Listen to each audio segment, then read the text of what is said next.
महाराष्ट्र के पालघर जिले के तलासरी थाना क्षेत्र से युवती के साथ कथित सामूहिक दुष्कर्म का गंभीर मामला सामने आया है। घटना की जानकारी मिलते ही पुलिस ने तत्काल कार्रवाई करते हुए छह आरोपियों के खिलाफ मामला दर्ज किया और कुछ ही घंटों में 4 आरोपियों को गिरफ्तार कर लिया।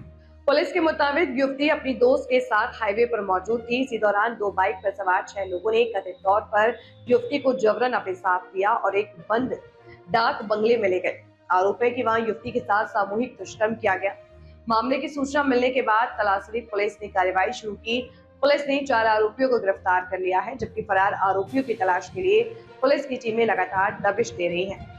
फिलहाल गिरफ्तार आरोपियों से पूछताछ की जा रही है। पुलिस मामले की जांच सभी पहलुओं से कर रही है और उपलब्ध साक्ष्यों के आधार पर आगे की कानूनी कार्रवाई की जा रही है। पुलिस के अनुसार फरार आरोपियों की तलाश जारी है और जांच पूरी होने के बाद मामले से जुड़े अन्य तथ्यों की स्थिति स्पष्ट होगी। नमस्कार, माझे नाव अजय गोरड, पोलीस निरीक्षक Talasari police station. Talasari police station हद्दीमध्ये काल एका घटनेबद्दल एका 19 वर्षीय तरुणीने पोलीस स्टेशनला तक्रार दिलेली आहे की ती व तिचा मित्र उमरगाव गुजरात येथे फिरायला गेले होते।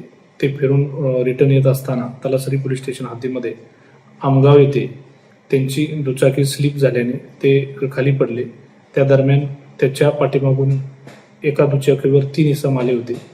त्या 3 इसमाने त्या मित्राला त्या तरुणीच्या दमदाटी करून हाकलून लावले आणि त्या 3 इसमाने परत फोन करून त्यांच्या इतर 3 इसमांना बोलवून त्या तरुणीला जबरदस्तीने गाडीवर बसवून पुढे आचाड हद्दीमध्ये एका बंगल्याच्या कट्ट्यावर, बंगल्याच्या समोरच्या कट्ट्यावर सामूहिक अत्याचार केल्याची खबर पीडिताने दिल्याने त्यानुसार तलासरी पोलीस स्टेशनला तत्काळ गुन्हा दाखल करण्यात आलेला आहे।